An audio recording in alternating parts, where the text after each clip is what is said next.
বাস্তবতার থেকে ভিন্ন এক জগৎ।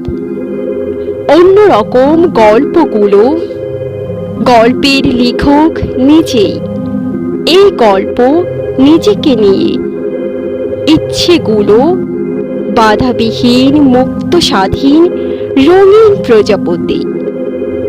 টানা মেলে হাওয়ায় ওড়ে, রোজ নৈসর্গিক দৃশ্যে হারায়।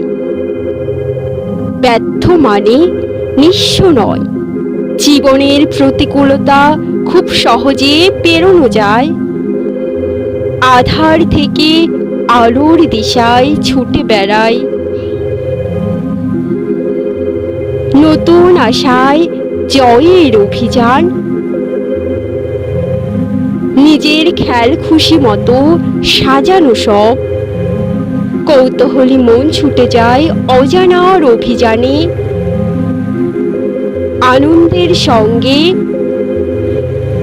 খুশি থাকা, ভালো লাগার মিশ্রিত সমন্বয়।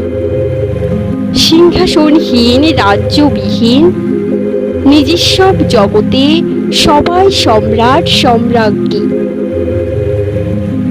এটি জীবনেরই একটি অভিন্ন অংশ, কল্পনার স্বর্গরাজ্য, কঠিন বাস্তবতার থেকে আলাদা, সুশোভিত সহজ জগৎ। বেদনাবিহীন, আনন্দময় জীবনের অনুভব।